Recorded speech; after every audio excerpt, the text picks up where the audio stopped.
In this episode, we are exploring one of the most consequential political ascents of the 20th century, the rise of Adolf Hitler, and examining how a marginal individual was able to rise to power and how this rise was not inevitable but conditional. We will look at his experiences from early life, including childhood, young adulthood, as well as his experiences during and post-World War I, together with the geographic situation, institutional collapse, and elite miscalculations. We will see how all of these converge to create the perfect storm of opportunity for him to rise and become the Führer. I will touch on his anti-Semitism throughout, not as a fixed belief from the outset, but as something that developed over time and was increasingly used as a political tool within the context of early 20th century Europe.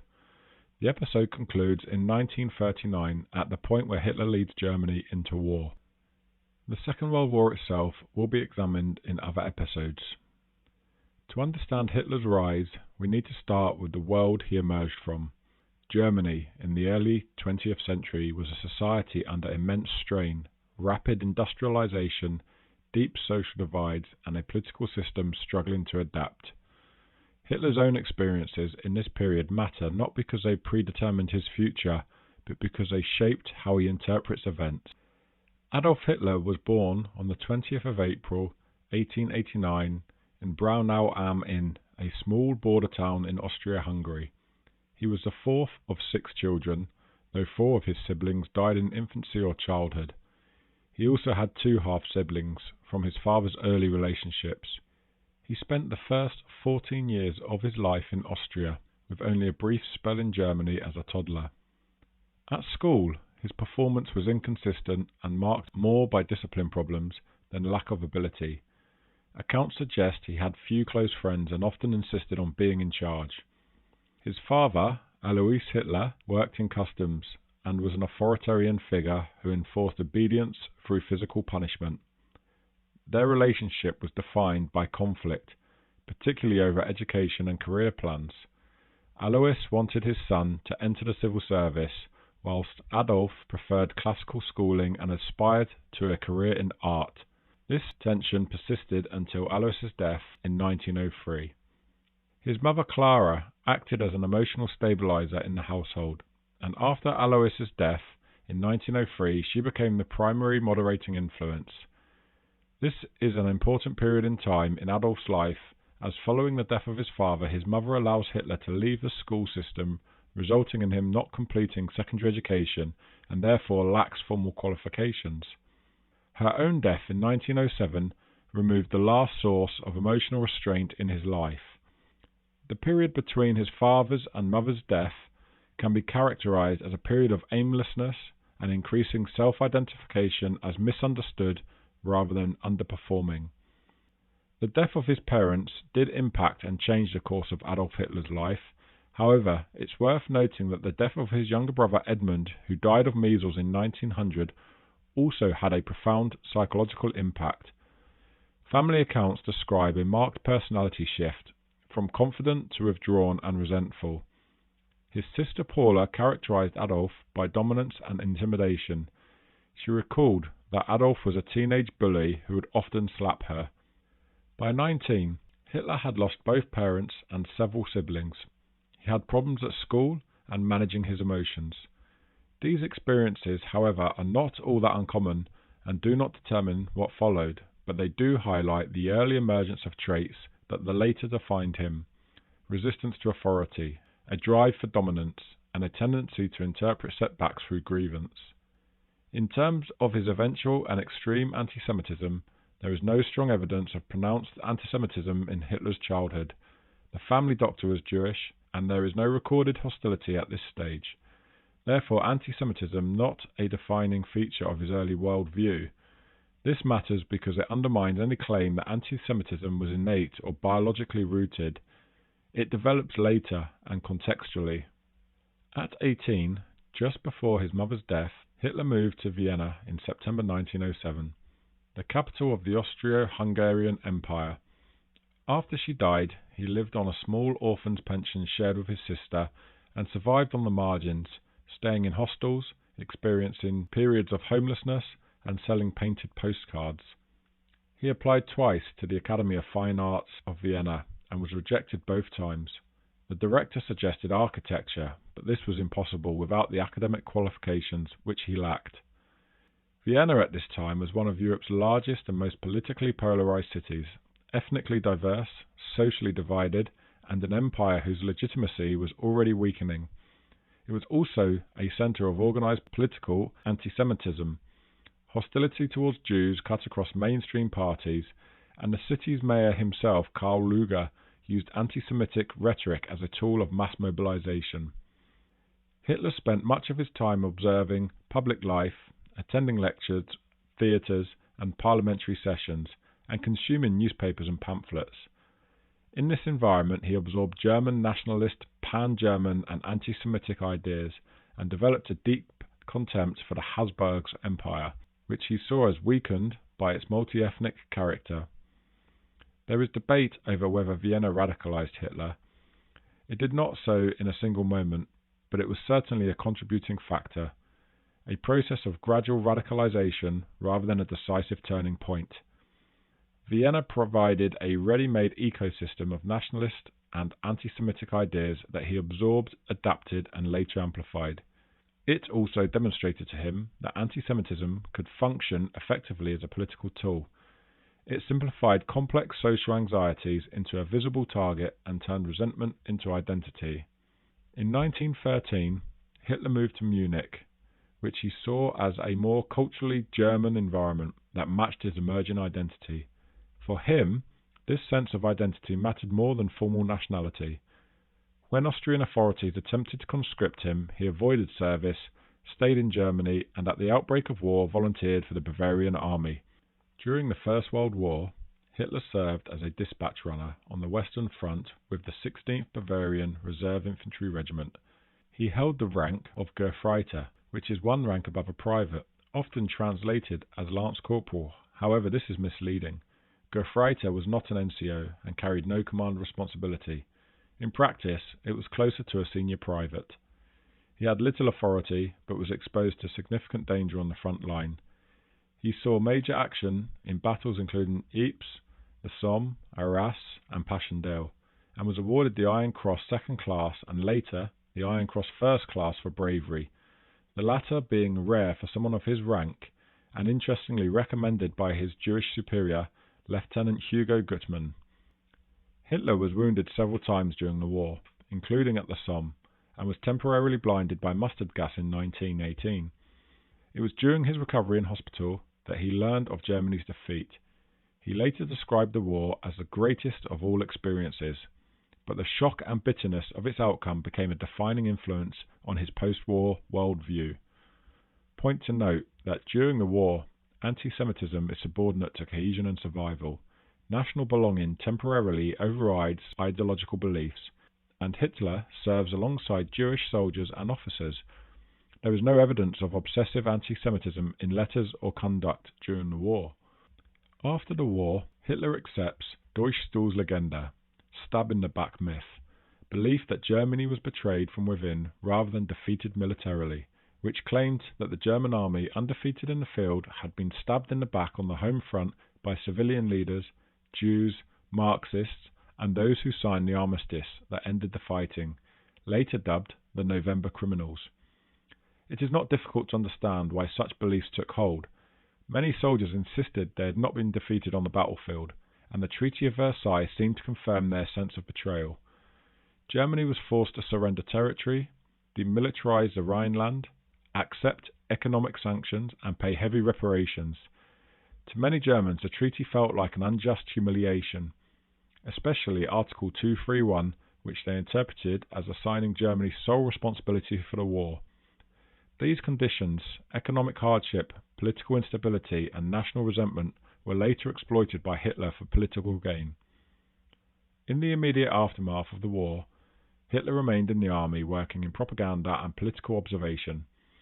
Through this role, he was introduced to radical nationalist groups, providing the pathway into the political world he would soon dominate. In 1919, Hitler joins the German Workers' Party, later renamed the Nazi Party. Here he was identified by superiors as a useful speaker rather than a policy thinker. His early speeches increasingly center Jews as internal enemies and portrays them not primarily as individuals, but as systems of finance, media and politics. This is important because it is dehumanizing and allows hatred to scale politically.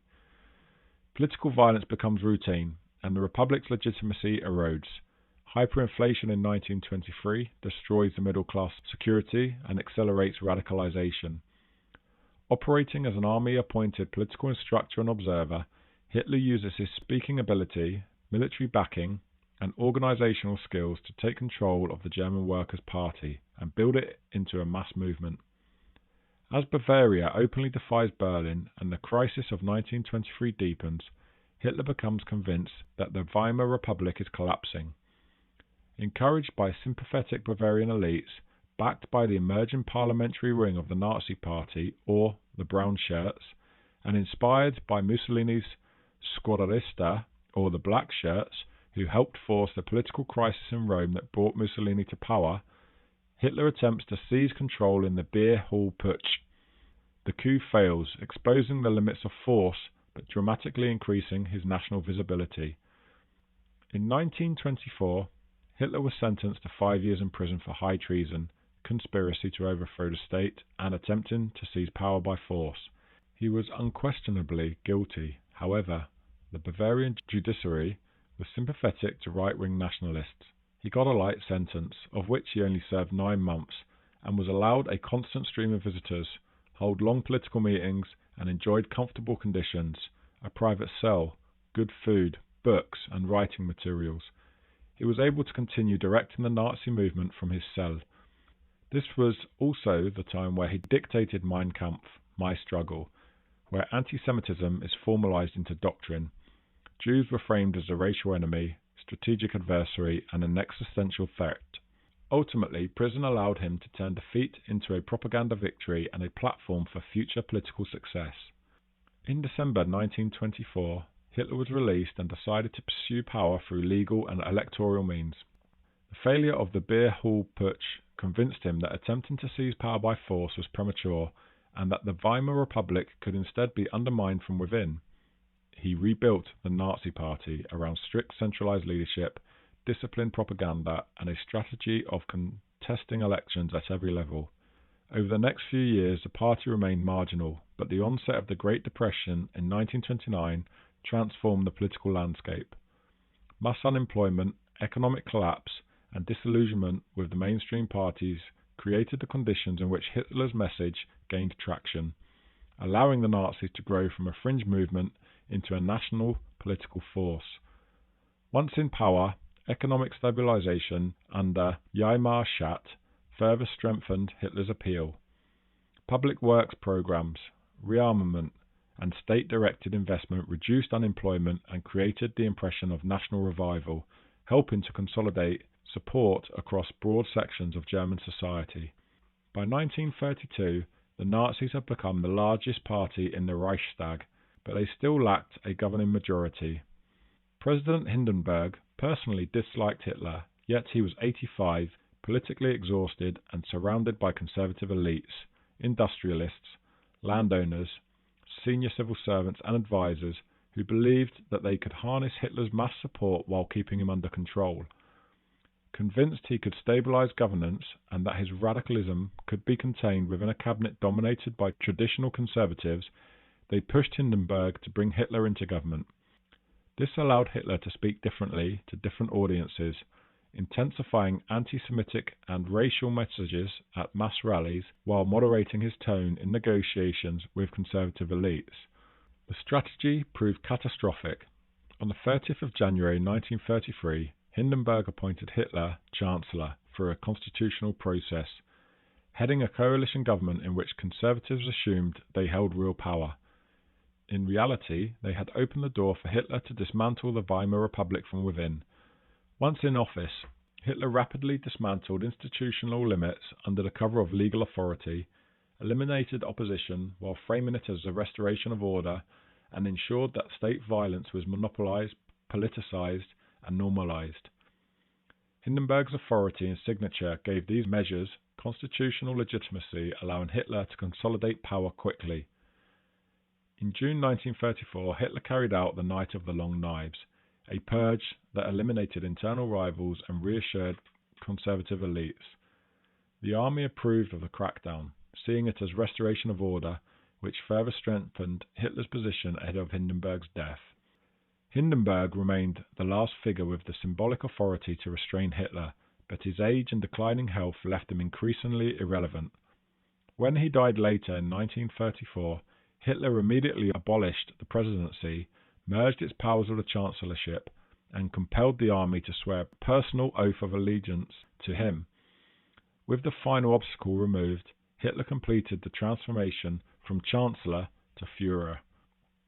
With power fully consolidated, anti-Semitism reached new heights. Legal exclusion, segregation, and persecution laid the groundwork for the unimaginable violence that followed.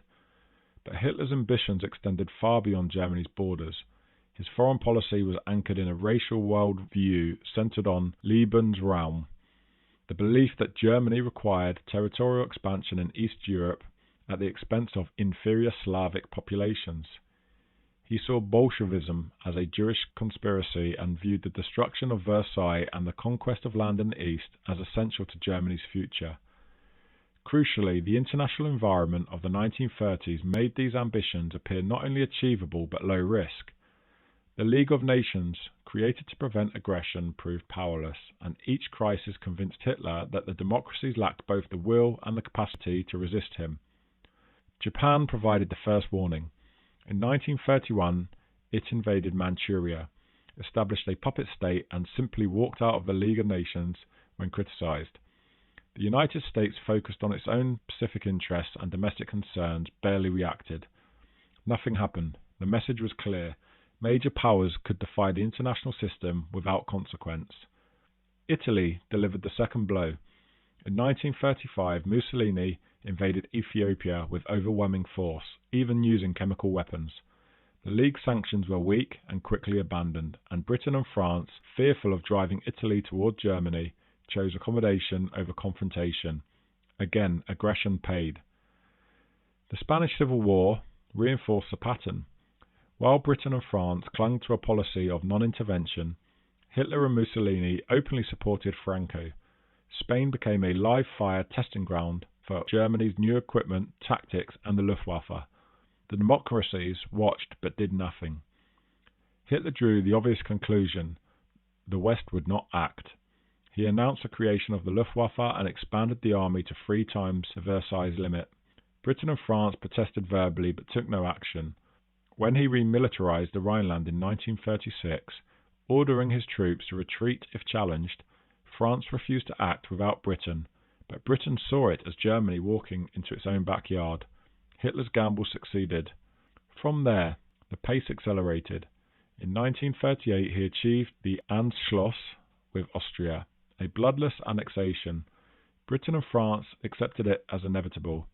Later that year, the Sudetenland crisis ended with the Munich Agreement, forcing Czechoslovakia to concede territory, and in March 1939, Hitler occupied the rest of the country without resistance.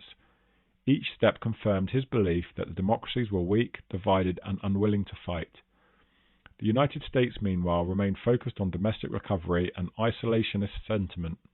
It condemned aggression but avoided entanglement, signaling to Hitler that the world's most powerful industrial nation would not intervene. By the late 1930s, Hitler was convinced the international order was fragile. The League of Nations had failed, Britain and France avoided confrontation, and the United States stood apart.